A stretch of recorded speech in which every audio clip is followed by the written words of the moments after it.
I'm a choreographer and a dancer, and in trying to go into Black people's history and mythology, I found that there was a void and a scarcity in information, particularly here in Buffalo. And museums are sources of information, and we really had no museum here that reflected Black people or African Americans.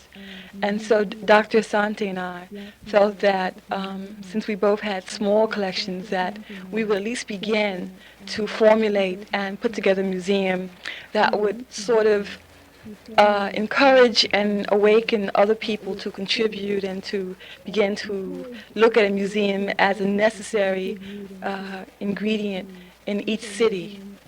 And you know, with the roots being sort of conscious awakening for everybody, it's kind of a even more of a necessity now, because when you start to say, where do I come from, you have to do more than just merely saying, well, I'm a Black person. You have to begin to know your mythology and your history. You describe some of these pieces and their origins for us. Sure, This piece here is a Chihuahua, and it's from the Bambara people of Mali on the coast of West Africa. And the Chihuahua is a mythical antelope, half man, half antelope, that the Bambara people believe that the gods sent down to teach them how to harvest the rice. So that every year they have a Chihuahua festival in which they put the Chihuahua on their heads and give a dance of thanks and tribute to the Chihuahua, the mythical antelope, half man. I notice you have different chihuahuas here. What is the significance? This is the male Chihuahua, and you can recognize the male Chihuahua by the colorfulness and the decoration that you see here. You notice the cowrie shells going around the middle of the Chihuahua, and also that the cap is colored with a terracotta dye and also a natural mud dye. And so the men are generally, in African sculpture, are represented as the more colorful of the two sexes. And over here, this is the female Chihuahua, and you notice the simplicity and beauty of the lines. Here you have the baby that's on her back, and she is devoid of decorations, beads, even coloring. And this is the way you'll mainly be able to recognize the females, once again, in African sculpture and antiquities. I might add that the Chihuahua is one of the most popular African sculptures that you'll find in this country, and that you'll see this in many people's homes because they consider it to be quite aesthetic. This is a group of paintings by John Biggers and Richard Wyatt Jr., two African-American artists who work in charcoal and pencil. John Biggers is the elder of the two and is a nationally known artist. This piece here called African Women, which is a part of a larger work. This is a piece about the marketplace in Africa, and Africa is well known for its many colorful and busy marketplaces. As you see in this charcoal, you have the two African women with the children on their backs as they're traditionally worn. Even now in the urban cities, the women carry their children like that. And as you see in present-day America, all women of all kinds of backgrounds are beginning to go back to that. And here you have the calabash bowls, which is very popular in Africa. And of course you have the multicolored fabric and of the African people. Here we actually can see that this is kente cloth that this woman on the left is wearing. Down further, we have a group of three paintings or charcoals by Richard Wyatt Jr. It's called The Three Ages of Man, and each one symbolizes man, African-American man, at a point in his life. A young boy, a man, and an older man. And these portraits are done in charcoal and are so realistic, though many people think that they are oil paintings. And Richard Wyatt Jr. Was a protege of Charles White, probably the most famous living African-American artist.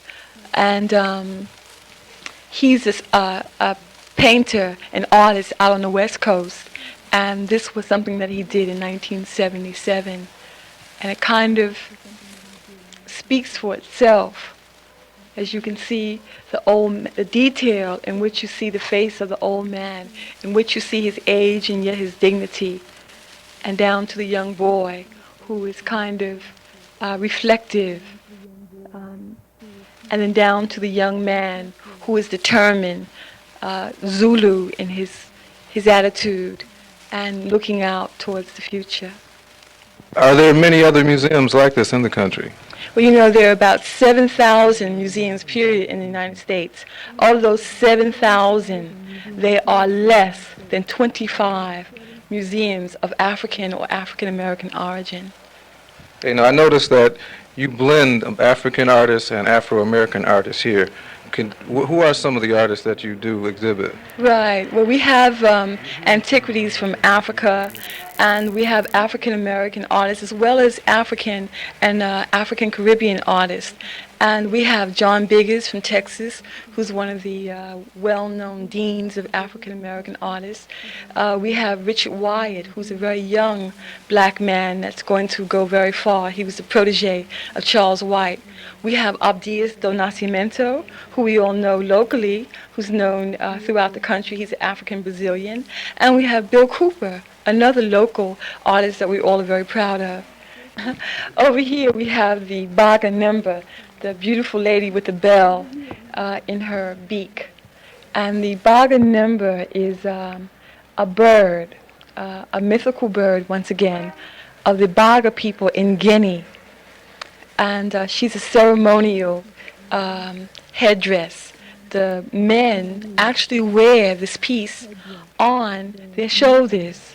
And on their shoulders? Yes, on their shoulders. As a matter of fact, one man, puts this on his shoulders and dances, not stand still, but actively dances. And this Baga Number weighs approximately 150 pounds. So you can imagine the incredible strength that the dancer has to possess in order to dance this particular ceremonial dance. And the Baga Number is particularly beautiful. It's a very majestic piece. As you can see, the proudness and the shape of the breast and the whole carriage of the head and the neck is very, very beautiful. And the markings along the face, all of these markings are markings of the ethnic group of the Baga people. In other words, they symbolize the history of the particular people called Baga. And up here you see that's a hairdo.